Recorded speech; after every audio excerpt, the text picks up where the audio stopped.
Good morning, everyone. Week 2 of the Sassy Ass Challenge. I hope you made it through the first week okay.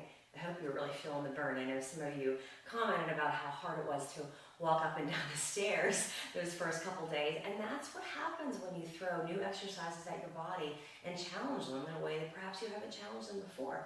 I'm curious to know if any of you were able to start off with no weights and progress to using some weights. That would have been a really good mark of progress this week. So let's talk about this week's challenge, all right? We do still have a bonus move, and we still have 5 exercises that are going to target the glutes, the quads and hamstrings, the inner and outer thighs, all right? So let's get started with our first one. I love this one. This one takes me back to my Taibo days, and I'm going to tell you why. I love doing a squat that has a balance challenge to it. I like it even better when I can add a kickboxing move to it. So we're not here to do any kickboxing today, but what I want you to think about is the challenge of maintaining your core stability to do the kick out of a squat. That's our first move today, a squat with kick. So we talked about the basic squat, how when we sit back, we're taking the hips back, making sure the knees stay behind the toes. When we go down, when we come up, lift onto one foot and kick out. So it's squat, kick, squat, kick. So you see how far I'm sitting back. I like to use my elbows as a marker to kick down and up. All right, that's a good one. I like that one, squat and kick. All right, and the next one we're going to do is called the butt burner. All right, so for those of you who knew that I used to teach bar, we do a lot of things with something as little as a playground ball. So I know that most of you have kids. Go find a soccer ball, a basketball, even a little playground ball. These are the kind that come from Walmart or Walgreens for like $1 or $2 a piece. This is a great little tool to help you really think about your form. So you can use a chair for this. You can use the wall. I'm going to use my pole. That's usually what I do when I work out at home. So you're going to take the ball, put it behind your knee. Let me turn this way so you can see. Make sure you bring your knees together so your hips are stacked. And what you're going to do is lift as high as you can, flex your foot, and from here you're going to pulse. Just a little bit. That movement should be probably no more than an inch or 2. But I want you to really feel that contraction right here in the glute. And if you were to put your hand on it, it feels hard like a rock. That's what I used to always say in class. All right, the butt burner lift. That's an easy one too. All right, so I'm going to put the ball to the side for a moment. Our last standing exercise is going to be a reverse lunge with a knee. Same thing as that squat. Let's add a balance challenge. Let's add some core stability. That's what makes these moves look very easy and effortless. So let's start taking the reverse lunge. When I step back, my foot goes way back. I stretch the hip flexor. When I come down in my reverse lunge, I'm barely touching the ground, but my knee is still behind the toe. Pull up, nice and strong, hold the knee. Use the core. Back, reverse lunge, and knee. Reverse lunge, and knee. Of course you can use weights if you want to, but many times I find that when the weights feel too heavy, I start to sacrifice my form. If I'm using weights that are too heavy, I might not go down as low because that's more work to get back up, correct?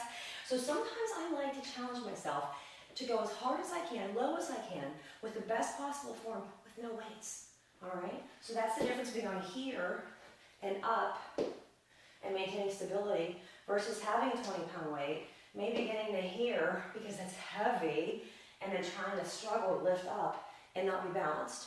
All right, so challenge yourself this week perhaps with only body weight reverse lunges because I want you to be balanced and I don't want your ankles wiggling all around, okay? Let's hit the floor. 2 more exercises. Okay, let's do glute, hamstring, outer thigh work, all right? I'm gonna come down into, I like to do it from a tabletop position on my elbows because what happens is, that lets me contract my core and protect my lower back. Many times in class, I see my girls do this when they're doing any kind of leg work. And what's happening here? A lot of strain in the lower back because your core is very strong. So you could pull it up nice and tight, but I find it a little easier to do that from my elbows, all right? So knees under hips, extend on one leg. We're gonna go up, tap out, now draw the rainbow. All the way over the other side, and back. It's not across, it's a rainbow. So picture your toe making the rainbow on each lift. This would be 1 and back, 2 and back. All right, I don't want to shortchange any reps. All right, last one, inner thighs. These are always my favorite. Take your ball back. You don't have to do it this way, but putting the ball under your hips adds a different level of instability for your core. Your core is constantly going to be working because your body is fighting to maintain stability on that ball. And you can see I'm using that little playground ball, but it gives me just enough to have to contract my lower abs. So what we're going to do here, put the feet together, roll the knees out slightly, point those toes real pretty, like a dancer. We're going to come down, clamshell squeeze, open, push up. When you push up, I want you to flex. I want you to squeeze. I want you to feel the contraction in your thighs. So come down, squeeze, open, up, down. Squeeze, open, up. If you don't want the ball, it's just as simple to do from the floor.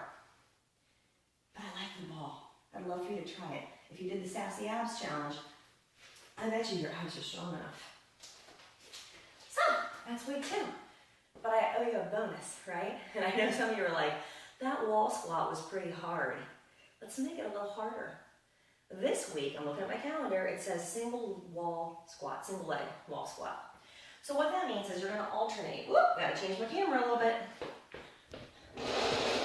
Aha. We did the wall sit, where we slid down the wall and held it like this. And I tightened my abs to flatten my back against the wall for a little bit of stability. I wasn't using my hands this time. 10 seconds. 1, 2, 3, 4, 5, 6, 7, 8, 9, 10. Replace and switch. We're going to switch every 10 seconds. Your job is to try to squeeze that leg. It's hard. High enough that it's above that standing knee. All right? Woo! And by the end of that, after a minute, you should have 3 times on each side. You might be sliding down the wall. Huh? All right, that's week 2 of the Sassy Ass Challenge. I'll see you next week.